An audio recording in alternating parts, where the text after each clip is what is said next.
85. Welcome all of you to this session.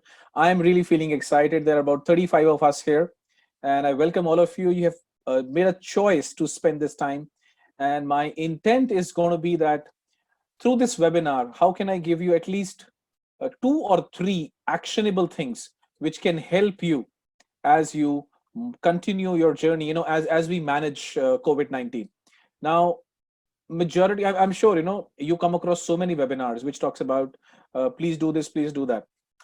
What I'm going to share with you is primarily from the concept or based or grounded in neuroscience, and these are some things which are there in the neuroscience research. And my attempt would be that you should be able to imbibe them in your daily life so that you are able to better manage whatever you are doing. Now what I have done is, if you can you see my screen? Yes. Okay, lovely. Just tell me if you can see my screen. You can press in the chat button yes, if for why. When no, can you see it now? Avinash, if you can just check, because yes, thank you so much, Vishal. Thank you so much for the confirmation. And what I'm going to do is I'm going to shuffle between my screen as well as through the my video. But having said that, if you look at what I call this as, how as leaders, how is it that we can actually create possibilities out of this pandemic? Sounds maybe a little far-fetched, but there is a lot of research which talks about how can we build possibilities around the current situation. So my name is Jimmy Jain, and I see so many of you who have already interacted with me in the past, so thank you so much for joining. And people who don't know me, quickly for them, I started my career pretty early in life. I started at the age of 19 in a shop floor, moving from one machine to the other, carrying a vernier caliper and a technical drawing. So I started my career in quality control function, then moved into production. One fine day, I realized that probably I'm not able to meet as many people as I would like to. I'm not able to see the world. So from manufacturing, moved into the world of sales and marketing, joined a company called Mahindra and Mahindra. And my last assignment was I was taking care of Scorpio sales for Delhi NCR. And one that is where I realized that, time for me to move into the other side of the fence. So way back in 2004, I moved into the world of learning and development, so-called consulting, training, and I realized that in my journey of being a consultant, the more I learn is the more I earn. So what I did, I became an entrepreneur in 2006, and by this time done close to about 25,000 hours of training across levels, across organizations, across geographies. As a coach, I'm a part of Forbes Coach Council. I'm a Gallup certified coach on Strengths Finder. My belief is focus on what is right in people instead of focusing on what is not right in them. Because if you're good at something, if you work on it, you have an opportunity to become great at it. If you focus on what you're not good at, you will end up only being an average. Yeah. So part two of my education, I'm born and brought up in a place called Chandigarh. That's where I've done most of my, that's where I've lived most of my early life. Lived in Bangalore for a long time. Now I'm relaying this live from my study room in Mumbai, in Thane to be more precise. That's where I live. And I did my post-graduation from IIM Kozhikode, went to Harvard twice, first for my leadership certification and then for my transformational neuro coaching. And that's where I got totally hooked onto neuroscience and neuro coaching. And I work with a lot of organizations at the global level with respect to their leadership development programs. And this is my first visit to Harvard. If you can see the picture, this was September 2016. And then this was most recent, this was last April, when things were absolutely normal. And that's where I could be there. And these are some of my batchmates with whom I could actually, finish my neuro coaching.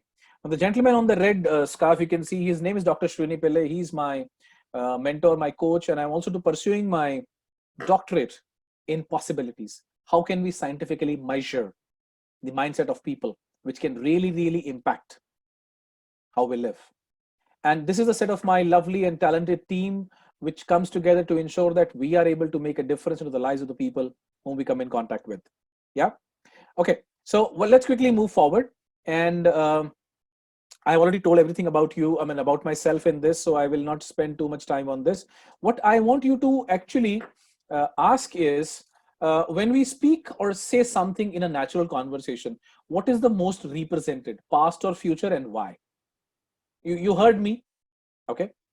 You saw me speaking so many things about myself, and that's precisely is the way, whenever we meet anyone, right? So we end up talking about who we are, or rather, I would say, we end up talking about what we are instead of who we are. Yeah. So what do you think is most represented? You can actually give your answers in the chat box. I'll quickly shuffle to the chat window. Can you hear me, Yogesh? No voice. I can see that message now. Yeah. Past. Yes. Yes. Thank you so much, Selvam. Yeah, mostly past. Why is it? I mean, absolutely right. All of us actually talk about our past. But think through, why is it that we are very comfortable speaking about the past? Very rarely you will find people talking about their future whenever they meet. Future more with the past for learnings. I did not get that, Shankar. If you can a little bit more explicit there. Why is it that we are very comfortable in the past? Why is that we love to dwell in our past?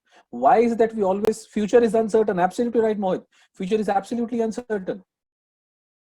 Yeah. And if you look at past, we have lived the past.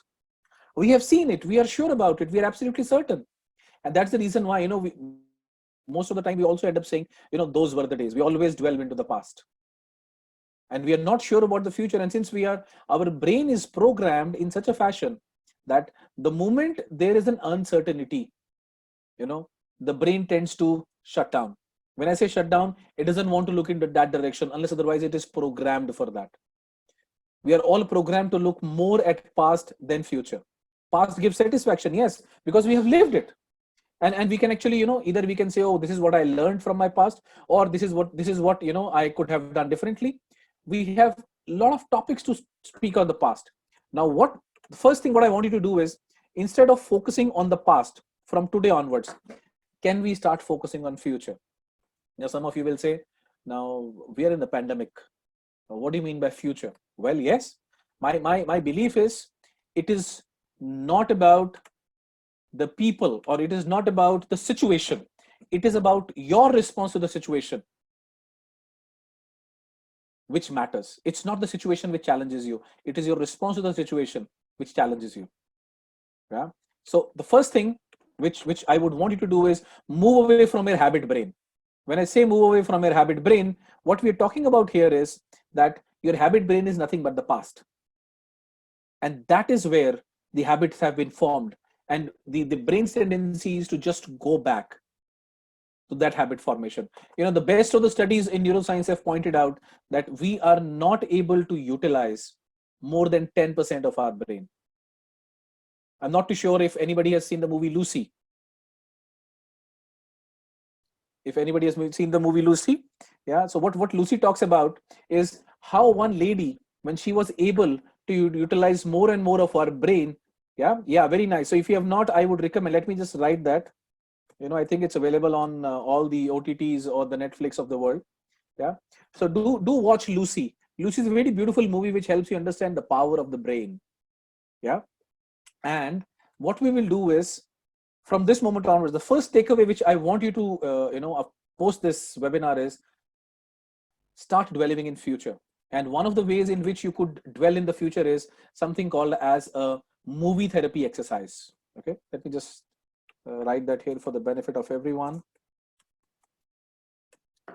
Movie therapy. What movie therapy talks about is, look at your life, whatever your age is, whatever you remember from your past. Think how that life is moving. Think of it as moving it as a movie, and reach the present day where you are. And from now on, how do you want the life to be? Yeah, let me repeat that. Movie therapy is, look at your past, look at what and how you have lived your life, think of it as moving like a movie, and come to the present day. And from now on, how do you want your life to be? Right? So that's a very interesting, a very powerful exercise for people to start becoming future oriented instead of just dwelling in the habit brain. Yeah. Any questions at this point of time? Anybody wants to ask anything, or we are good to go? We can just write GTG. Okay, very nice. Cool. Let's quickly move on then. Yeah. Now, now look at very interesting thing what is happening with these with us these days. Now, if you look at my screen, what it says is video available movie therapy. Yes, Abraham, there are a couple of them. You just go and search movie therapy neuroscience. You'll get tons of data. Yeah. Now, if you see, what do you hear and see these days? Can I have some responses? I mean, the moment you open a news channel, what kind of information is coming to us?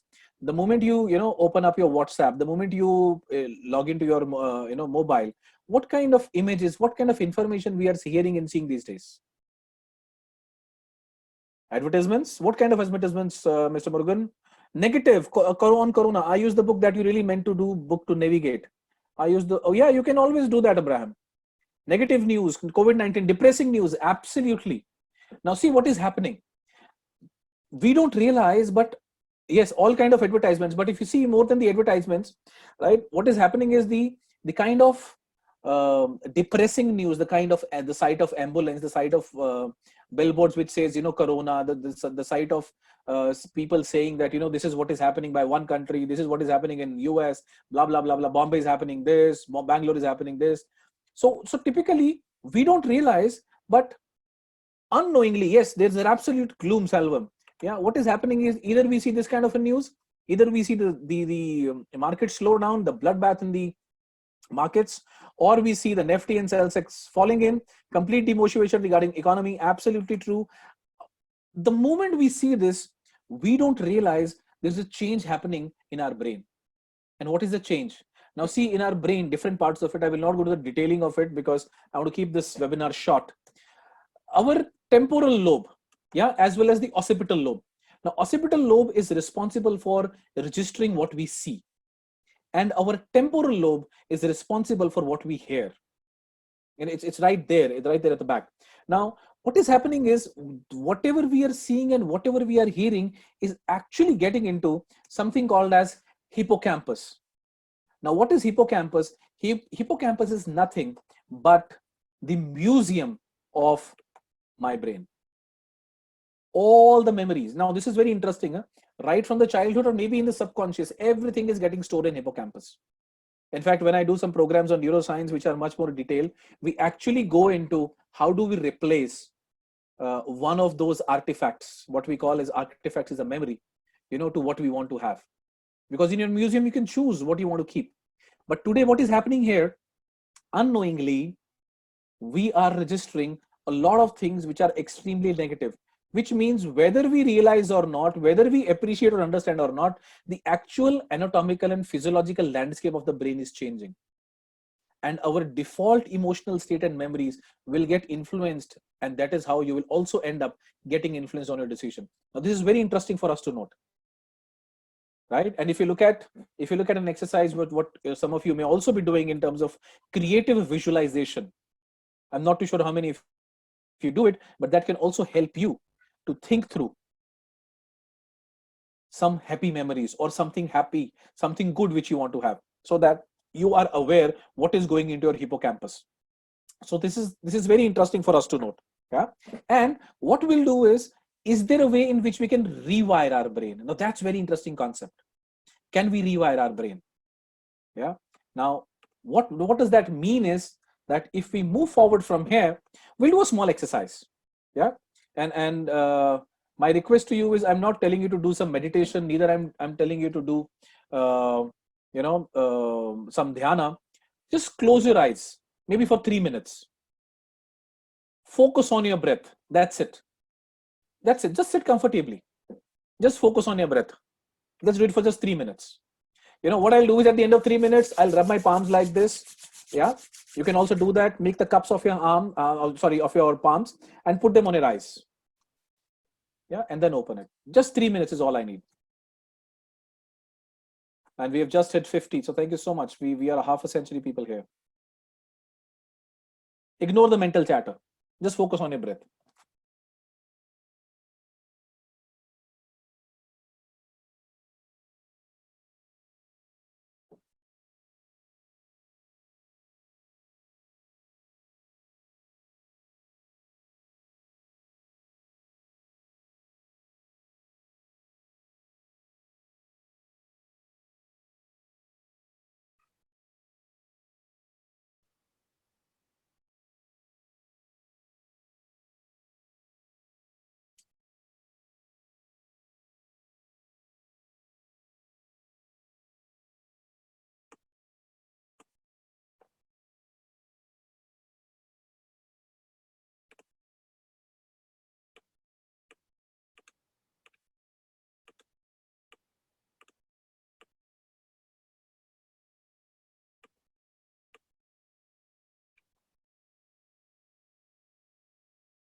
Okay.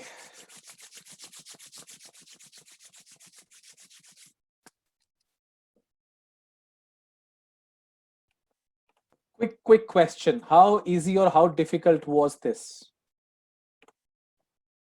How easy or how difficult was this to keep your eyes closed? Easy. Okay. Easy, calm, refresh, nice. Okay. Yeah. How many? Not easy. Yeah. For how many of us, there were so many thoughts moving around? Oh, maybe I've not done this. I've not done it. Too much of a mental chatter which was going on. Yeah. Now, what is happening is, yes, as I speak to you, as you listen to me, that mental chatter is still going on. Brain in our body is the most underutilized part.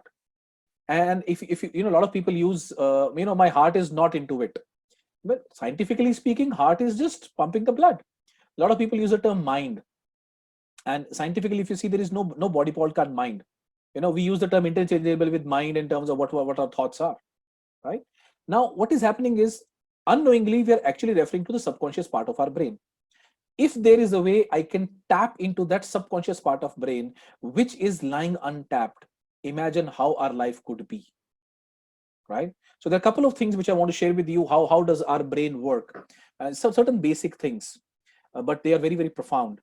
Right from the childhood, people used to tell me you can manifest your thoughts. I never understood it, honestly. How can I manifest my thoughts? Till the time I came through this example, which is such a brilliant example, such a simple example for us to understand. What it says is, think of a farmer, and let's say the farmer has two fields. Yeah. uh, and on one field he's sowing, let's say, wheat, and on the other one he's sowing something called as a deadly poison called nightshade. He's taking care of both the fields, the way all the entire farming process, watering, manure, whatever is required. And what happens at an optimum time, whatever the time is due for the crop, the yield come in both the fields, isn't it? The wheat will also be there in abundance, and so will be the poison. Yes or no?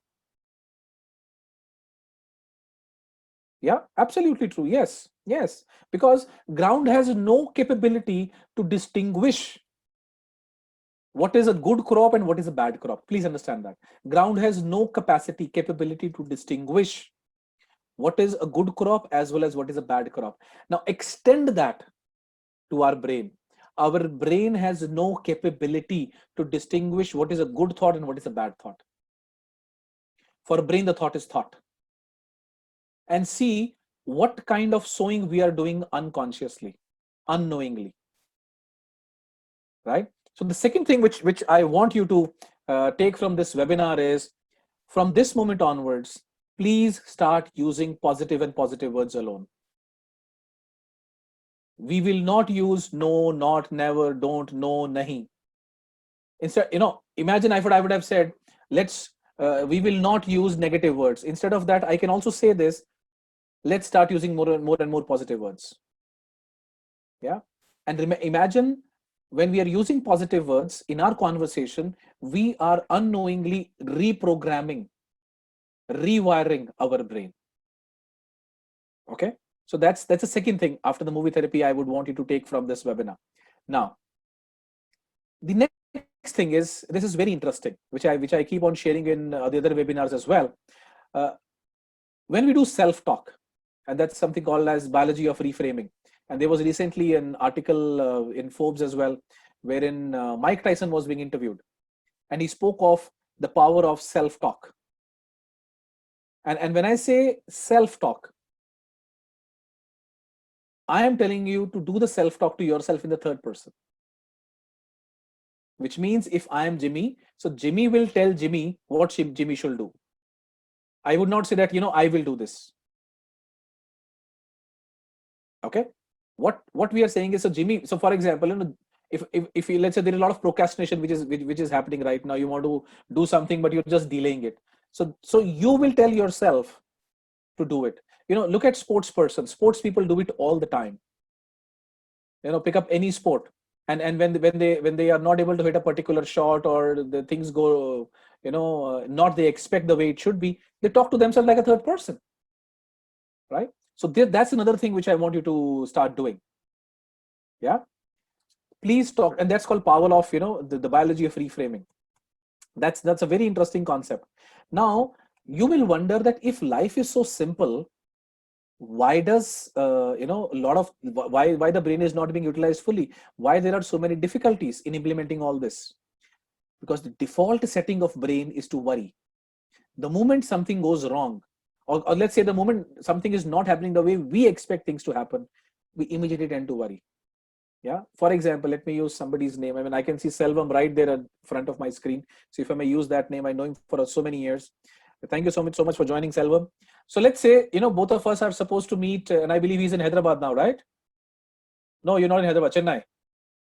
Okay. So let's say both of us, we were supposed to meet, and we decide on a particular place, and I'm not able to reach there, and Selvam has no way to reach me, no mobile phone, nothing. What is the first thought which comes to us? Oh, I hope he's all right.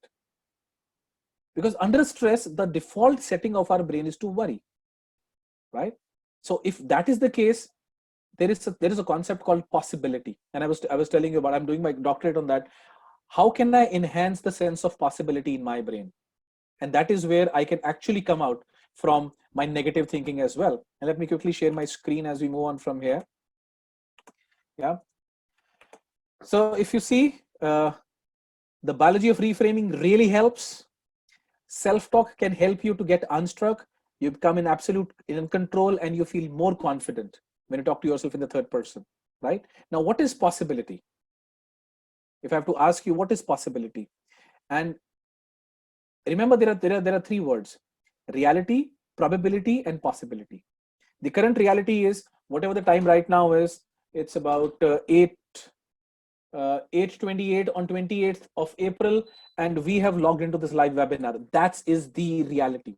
The current reality is we are all under lockdown, right? Now, what is probability? Probability is the chance of occurrence of an event. And trust me, I reached out to close to about 700 people in different parts of India. People from different age groups, people from different industry sectors. And when I asked them what is the definition of possibility, majority of them actually give the definition of probability.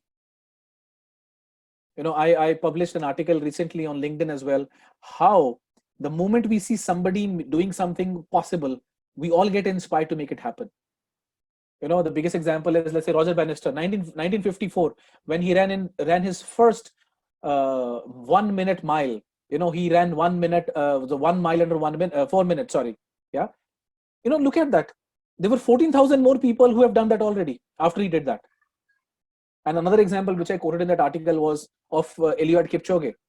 He just ran in last October in Vienna, full marathon, 42.197 kilometers in just 2 hours. And I'm sure the day is not far when there are more and more athletes will actually end up doing it. So all the research points us to one thing: what is possibility? Possibility, my dear friends, is nothing but a mindset. Possibility is nothing but a mindset. And I can give you so many examples around it, which I have been a part of. Right? I spoke to you about Dr. Srini Pillai.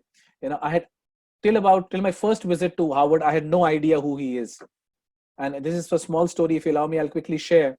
My session was going on the second floor, and during the tea break, I just stepped out, and at the end of the corridor, I could see, a girl. I just walked up to her.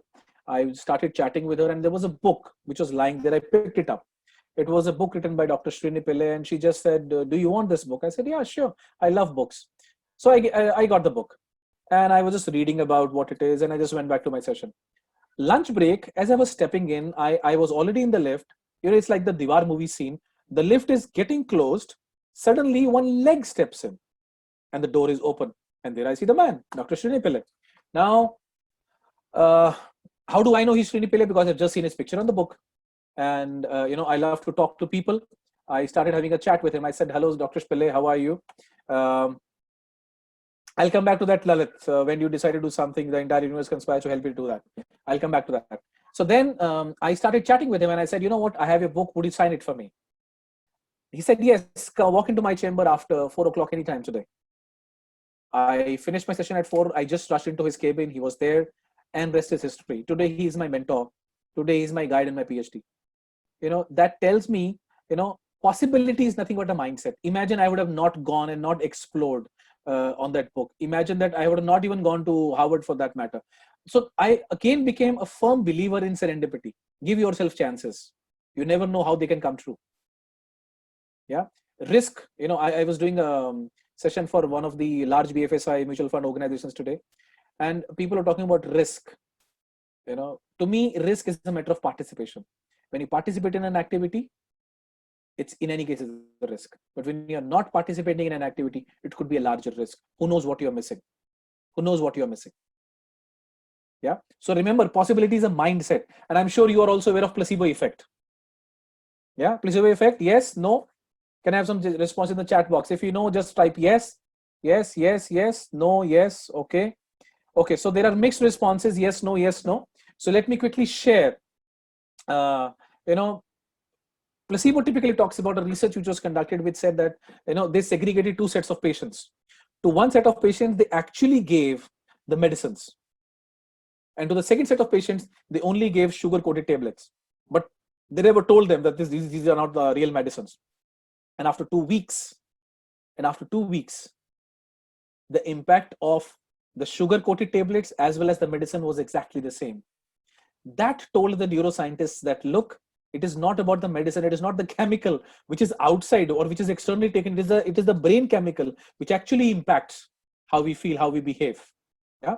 So similarly, if it can work on medicines, it can work on so many other things. That's where that's where we say possibility is a mindset. And why is it a mindset? John Kotter, a professor of leadership at Harvard Business School, said the central issue is never strategy, structure, culture, or systems. The core of the matter is changing the behavior of people. Yeah, he's one of the authority on the subject. And the highest leverage point for the manager's time and energy is the employee mindset, which increases transformation by 4.4 times. That's what Heller and Prince, they talk about in their book. Yeah, Beyond Performance. So if you look at mindset, not easy. There are brain's limit to the possibility. And these what are these limits which are happening with us? Burnout, being lost, giving up or difficult, conditioning, depression or anxiety, bias attention, difficulty imagining. Yeah. Now, what possibility index does is, it captures all these. Now, this is based on 27 years of research of Dr. Pillai. And that is where all these 7 conditions, burnout, typically, you're totally getting exhausted by doing small things as well. Being lost, brain, there is a lot of choice aversion which happens. If brain has to make a choice between various things, it doesn't make any choice, right? It totally feels lost. So how do I overcome it? I remember I grew up in a place called Chandigarh, and I remember used to go to a cloth shop, and there used to be a lot of stickers from Gita Press, Gorakhpur, and it's written in Hindi. I will first mention that, and then I'll talk about translate that into English. It's an apt example for giving up or difficult. It says, आदमी काम करने से नहीं थकता, काम की अधिकता से थकता है. We don't feel tired because we have to work. Since we have to work, we feel tired. Yeah. And that's typically is about giving up or difficult. Conditioning, we don't even realize, we're talking about how do we innovate? Well, if we are in conditioning, we are not able to understand. We are actually living in the frog in the well syndrome. We are doing the same thing again and again without even realizing. Again, depression and anxiety is a big area. Today, a lot of us, and especially in the current COVID-19 scenario, buys attention, and energy goes where the attention goes. Sometimes we are not able to look at the complete picture. Difficulty imagining. And now research says older people find it really difficult to imagine a future. And it is not only true for older people. I have seen it is true for a lot of us as well. We are not able to, foresee how the life will span out. And these things stop us from looking at a possibility mindset.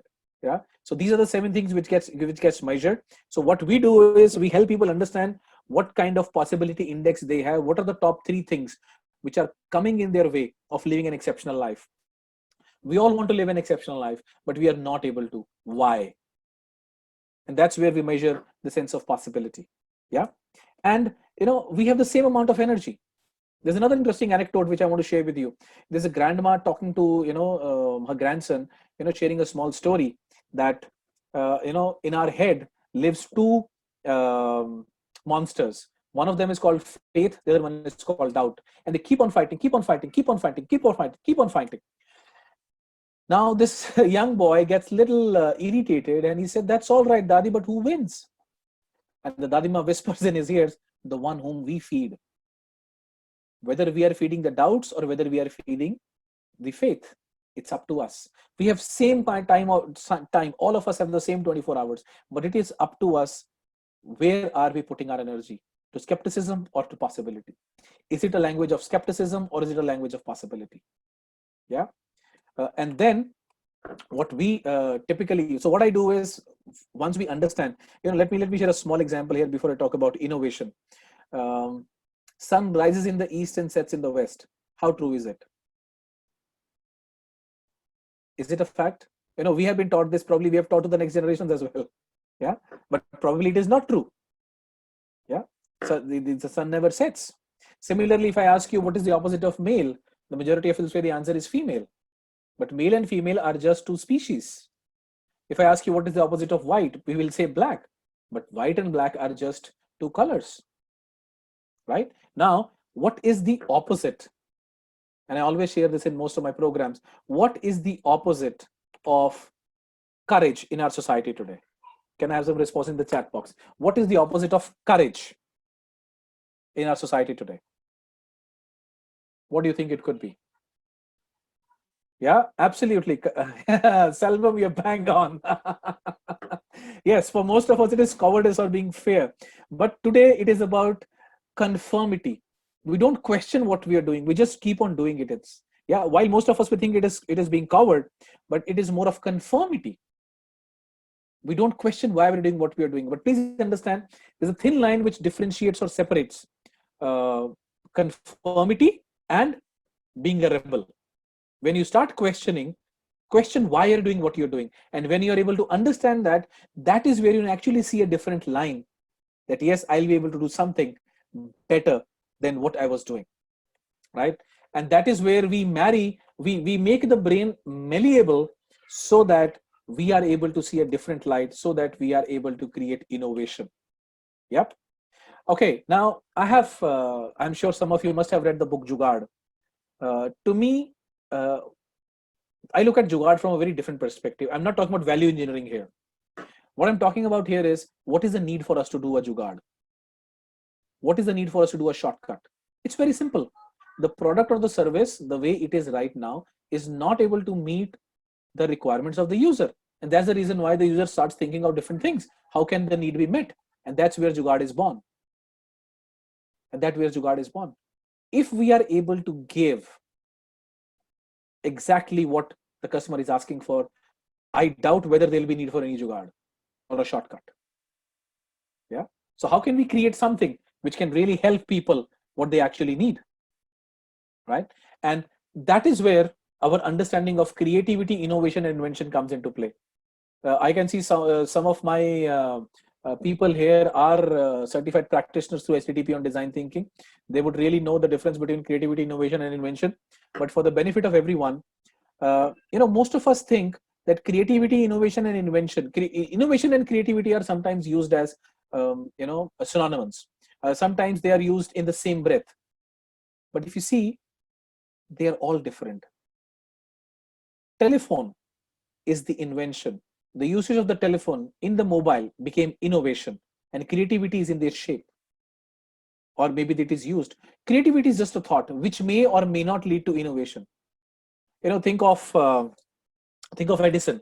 He not only created the electric bulb, he not only invented it, but he also created an ecosystem. That was beautiful innovation, wherein you and I can actually use his invention. Otherwise, it would have been gone. We are not able to use it. Right? So typically, if you see, let's say, look around, anything and everything, if you see, whether it is the chair, the table, the technology, the aeroplane, is being designed by somebody or the other, except nature. But the question is it designed in the manner or the way it is required by the user? That's where design thinking comes into play. That's where if we can think of how our user is going to interact with my product or the services, can I create a journey map for my user? Can I create some interactions? What these interactions would be? Can I take care of them? Yeah, and that's where what we also say design thinking is also human centric design. Yeah. Now, there are various ways to look at it. This is one of the very simple ways which talks about customer driven innovation, right from defining the customer to the solution. So I will not get into the detailing of it. Yeah, unless otherwise we have some questions, because I want to quickly finish it as well. It's about 43 as well. And typically, as I said, design thinking is one of the ways. And if you ask me what is the definition of design thinking, well, I do not have any one definition of design thinking, because to me design thinking is way of life. It has really helped me in my professional life as well as in my personal life. Yeah, and there is something called the D school. How many of you know about something called a D school? Can I have some response in the chat box? D school at Stanford. Okay, no, yes, no, yes. Okay, so well, there is something called as a D school, School of Design, founded by a gentleman called Dr. Dave Kelly and a couple of his colleagues, who is also the founder of the firm called IDEO, which is also called the Mecca of design thinking. He realized when he was explaining things to people, he was using this term design thinking quite a lot. And that's where he realized that this is something which he must take to the world. And most of the design thinking principles were actually originated at IDEO. So in fact, you must go to YouTube, and you can actually find IDEO shopping cart video. Yeah, do watch that. It really helps you to understand all that what we talk in design thinking, how in 1999 also it was used. Yeah, which means design thinking is nothing new, but yes, today it has become much more relevant because the kind of user expectations we have compared to what it was earlier. Yeah, moving forward from here, now this probably could be your journey when you start understanding design thinking, especially by understanding your brain first. Yeah, because you are going to reprogram your brain. Sometimes, probably you will come back and ask me, Jimmy, that's all right, but how do you define design thinking? But let me tell you, there is no one way. Go to Google, it says it's a creative problem solving technique, but to me it's much more than that. Yeah, another interesting thing which design thinking has done is design thinking talks about extreme users, not just the main users. For example, the hashtags on Twitter, they were never conceived or never thought of by the founders of Twitter. It was the extreme users, the users who were using Twitter came out with those hashtags. So was the groups on the Facebook. Mark Zuckerberg never thought of creating those Facebook groups, right? It was the users who did that. So something which was used by extreme users actually got utilized or actually got converted or applicable to the entire universe. Yeah, so that's another important thing. Otherwise, in the traditional manner, what we do is we only look at certain set of main users, and which we think becomes our universe. Yeah, so that's an interesting thing which I really like about design thinking. And then if you see what design thinking is, typically it talks about three circles. Now what these three circles are: your business viability, your technical feasibility, as well as your people desirability. Business viability and technical feasibility was there for a long time, but after the people part, the desirability part has been introduced. It has really taken a shape in design thinking. So if you see that asterisk over there, that is where the innovation is, and the combination of these three circles is design thinking. Yeah. Well, this is something which I thought it's important for you to understand, because design thinking is not a magic potent that it is given to anyone and then the innovation happen on its own. It's a process. It's not a magic, and it will work if the process is followed. Okay, and the way I designed this webinar is that maybe around 40-50 minutes I should be able to share some information, and the last 10-15 minutes I can keep it for Q&A. So let's see, the time right now is about almost 8:45. Maybe in the next 2-3 minutes I should also finish. Yeah, and then we can have some Q&A. Well, this is how I look at design thinking. If you look at, there are 5 stages which typically Stanford also propagates. Empathy, and to me it is just pure common sense. We understand what is the customer's requirement, we define them, we ideate how that can be solved, we we create prototypes and we test it. But more than the process, it's extremely iterative. And if you look at this screen, you can go back to any the stage. POV stands for point of view. You can go back to any stage from where you are. Yeah. For example, uh, I'll come back to that, Abhiram. Just give me a keep on shooting your questions in the chat window, and I'll look at the chat window once I quickly finish this. So while you are creating your POV, you can actually go back and understand your customer better, right? While you're testing your product, you can still go back and revisit your POV. That's the beauty of this. Now, here storytelling is of two types. If you are working on a new idea independently, or maybe you're a startup, then it becomes an investor story. If you're working in an organization, then it becomes in a a stakeholder story, how you're going to manage your stakeholders. Yeah. And quickly moving forward. Now, typically, these could be the 4 stages. How do you get an insight, ideation, implementation, and the inspiration, which I spoke about the other way. And now this is very interesting. This is a small survey which I thought I'll share with you. 235 qualified responses were there in a survey conducted by the D School at Stanford. Okay, and I'm going to share the themes on which the survey was conducted, and this was done across. So 59% people are from EMEA, from APAC 5.11%, and then from America it is 5.53%. They reached out to people like us, people who are design thinking practitioners, and said, look at these themes. These are 20 themes. Out of these 20 themes, which are the top 3 themes you use design thinking the most? Let's take some estimated guesses in the chat box. What do you think could be the top 3 over here?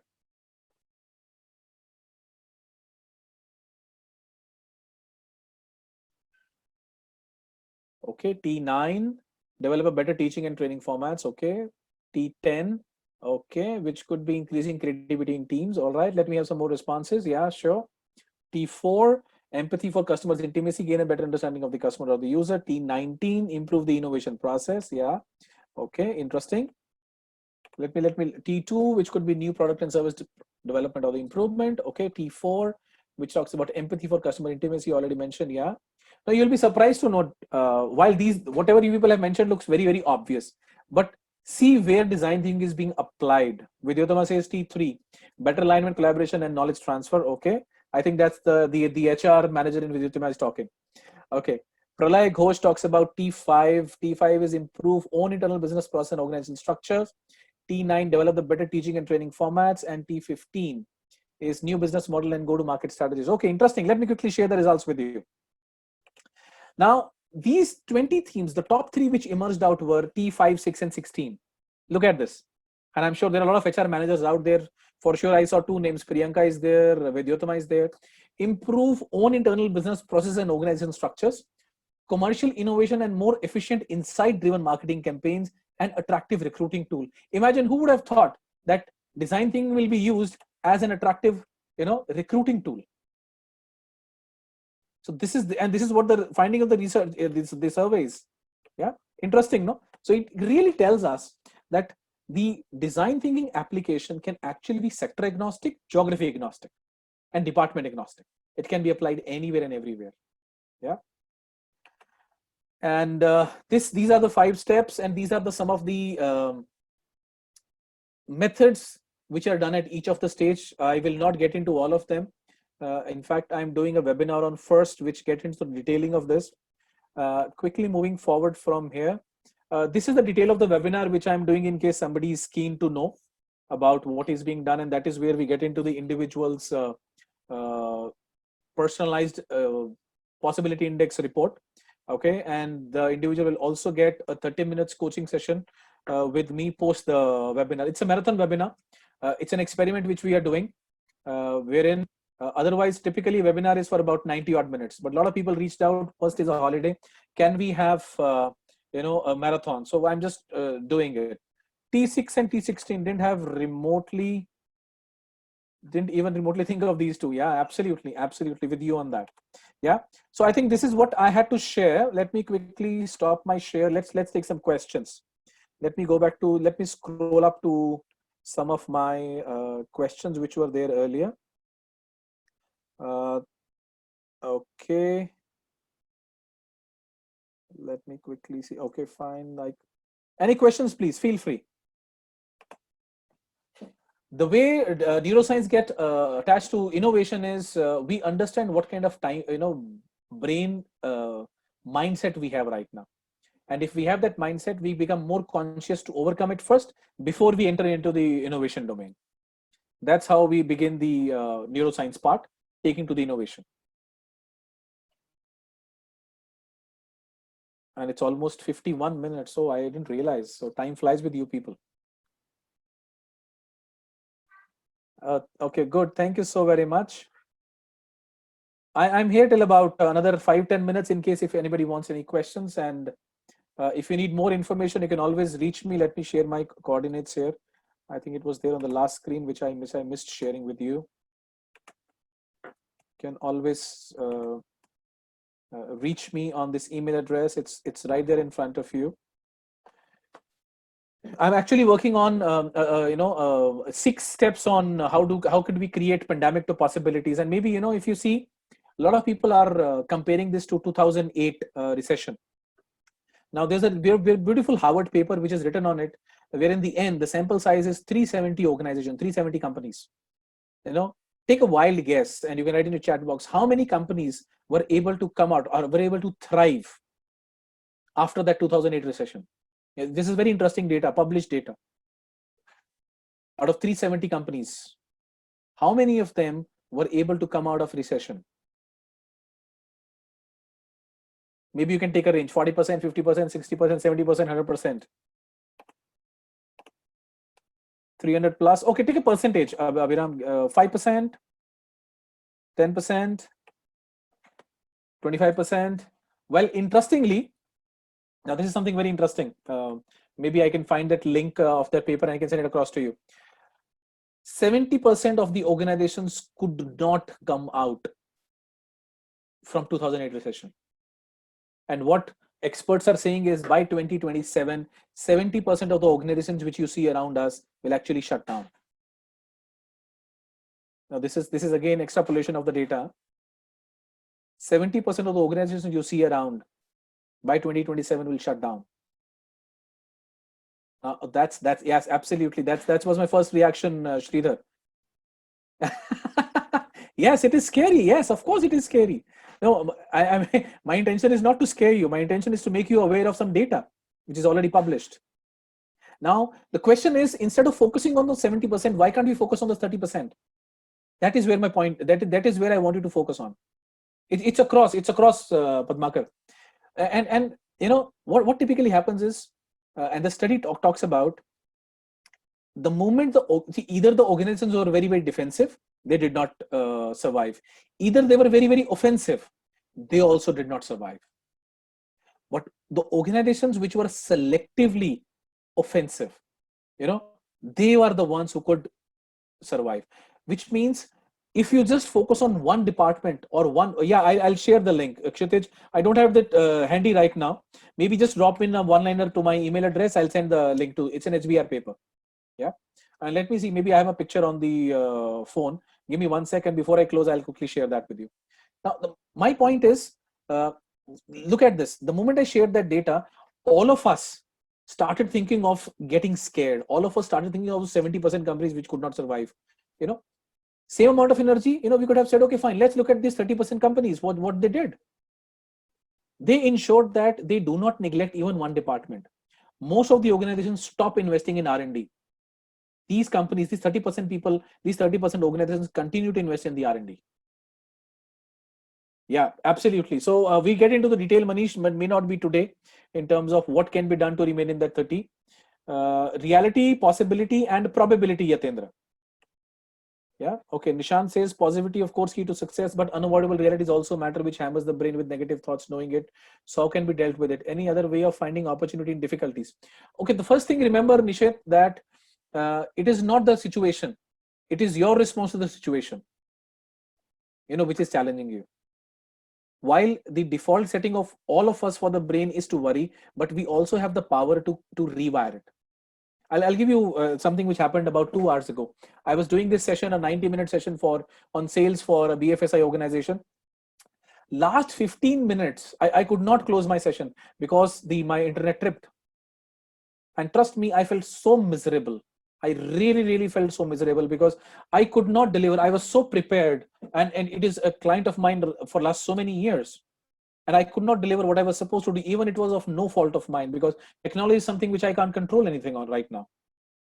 Yeah. But it took me good 30 minutes. Otherwise I'm a very positive person, but really, I really felt so miserable. But I said, look, it has happened. It has happened. I can't do anything about it. All I can do is I can just figure out what do I do next.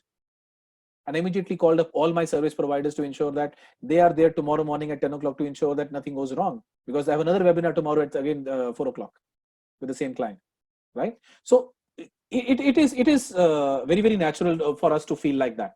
But it is our response which will define. There's another thing which happens with leaders. We get into identity crisis. I don't have time to get into it because I need to close the session. But a lot of us get into identity crisis during these days. And if that happens to us as a leader, what really can happen to people down the organization, I mean, you can very well imagine. So as leaders, my strategy is to remain grounded. I should remain that dynamic. There is no formula. If you ask me what is a formula, there is no formulaic approach. But yes, there is a method in madness, and which emerges. Yeah. One of the key things which gets struck to us is something called as cabin fever. We start feeling claustrophobic, and that is what is happening to all of us today. We are in lockdown situation. So many of us have really break down. I came across a very funny situation today. Somebody reached out to me and said, somebody's calling him just to make some prank calls. Even that fellow has, can figure out. So loneliness sometimes becomes very, very scary. So how we respond in those kind of situations becomes very, very, challenging for all of us. Yeah. Cool. So I think this is an interesting topic, and I am so passionate about it. Thank you so much for joining. I can go on and on. Any other questions? Maybe I'm here for a quick 2-3 minutes, and then we'll sign off. Well, Priyanka, there is going to be, so as I said, I'm doing a webinar on 1st of May, okay, let me just share this. This is the webinar which I'm doing wherein we actually get into the deep dive of those 6 steps. Okay. In terms of how could we continue to create possibilities, and how could we continue to innovate. When I say innovate, I'm not talking about product innovation. I'm not talking of service innovation. I'm talking about complete organization. Yeah. And this is a paid webinar, by the way. My objective is not to market that webinar, but I'm just sharing with you. Yeah. There is no special scheme for if you sign up right now. So no marketing gimmick here. Yeah. Yes, possibilities. Absolutely. Thank you so much, Arun. Thank you. Thank you. Waiting for your suggestion. Manish, I think I missed out your question. Let me just scroll up.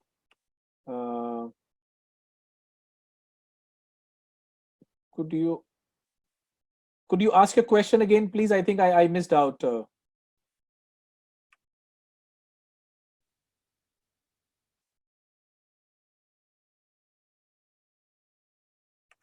Oh yes, Padma Kumar, thank you so very much. I'm a Clifton coach as well, and my top talent is positivity, according to them. So yes, I feel that responsibility to ensure that I can continue to spread positivity. But more than the positivity, let's understand the root of it and let's focus on it. Yeah, thank you so very much for that. Okay, what measures should be taken in Remain 30? Manish, so that, as I said, I will not be able to address it right now because in one line, if I have to say, focus on all the departments in the organization. If you work in an organization, focus on all the aspects of your development, not on just one part. That is the way to remain in the 30%, the easiest way to, in one line. Otherwise, we get into the complete detailing of it. Yeah. Okay, great. Thank you so very much, everyone. Thank you so much. I think I'll log off now. Really appreciate your taking time out. Namaste. I bow to the divinity of each one of you. Thank you so very much. Thank you. Thank you so very much. Thank you. So I'll take this slide off and I'll close this meeting. Thank you. Thank you. Thank you. Stay positive, stay in touch, and stay safe. Stay at home. Good night. Bye-bye.